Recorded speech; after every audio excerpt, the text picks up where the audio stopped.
cam4.fr, le plus grand site de webcam live réservé aux adultes. Brigitte Lahaie, Sud Radio, le Love Conseil.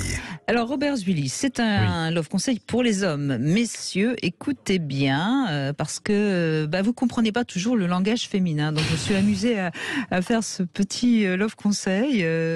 Voilà, alors c'est vrai qu'il y a même des hommes qui savent pas écouter. Non, mais il y en a quand même qui savent écouter.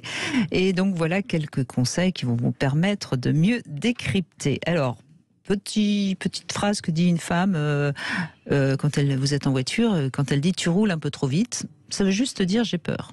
Donc c'est bien de l'entendre. Mais non chérie, fais-moi confiance. Voilà, c'est surtout pas ça qu'il faut répondre. On est bien d'accord. Vous avez tout compris, vous avez compris le principe. Quand une femme dit « tu m'écoutes », qu'est-ce que ça veut dire ? Ça veut dire « tu ne comprends pas le message que je suis en train de t'envoyer ». Et elle va vous dire de plus en plus « mais tu m'écoutes ». Je ne fais que ça et tu t'en rends pas compte. C'est insupportable. Bah oui, mais tu m'écoutes pas. Bon, bref, vous voyez comment on peut vite arriver à c'est on tourne en boucle. Quand une femme vous dit tu m'appelles, ça veut dire quoi ? Ça veut dire j'ai envie de te revoir. Et vite, s'il te plaît. Vous êtes d'accord ? Oui, on s'appelle. Quand une femme vous dit oh, j'ai pas eu le temps de me changer. Qu'est-ce que ça veut dire ? Puisque vous êtes le malin, qu'est-ce que ça veut dire ? Qu'il faut quand même lui dire qu'elle est belle. Et absolument, dis-moi que je suis séduisante. Bravo Robert Zuili, mais on voit que vous avez beaucoup travaillé.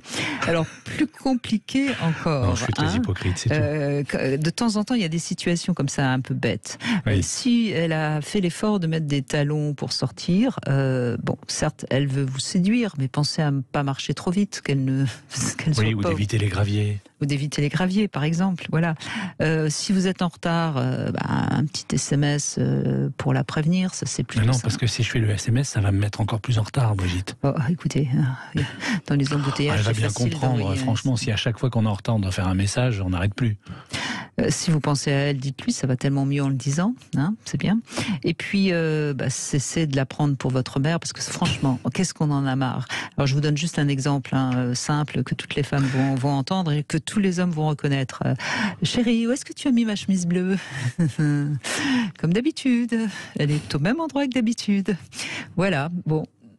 Ça vous fait sourire, mais n'empêche que c'est quand même tellement important. Mais bien sûr, pour éviter bien sûr, c'est comme certaines femmes, puisque vous parlez des femmes, qui ont changé de coiffure et qui attendent que le mari attentif lui fasse une remarque et il ne passe rien. C'est un peu décevant, mais vous parliez de l'homme qui considère sa femme comme une mère. À une époque, on parlait facilement en tant qu'homme de sa mère en l'appelant maman. J'ai entendu des hommes dire ça de leur Votre lapsus, c'est intéressant, Robert. Je ne ferai pas de commentaire. C'est là où vous voyez, c'est tellement insupportable. C'est qu'ils parlent de leur épouse en disant oui, maman m'a dit. Voilà. Donc, votre lapsus. N'en cherchez pas trop, là, c'est pas la peine, Brigitte. À chaque fois. Tous les auditeurs sont témoins. Excusez-moi, là, j'ai des témoins.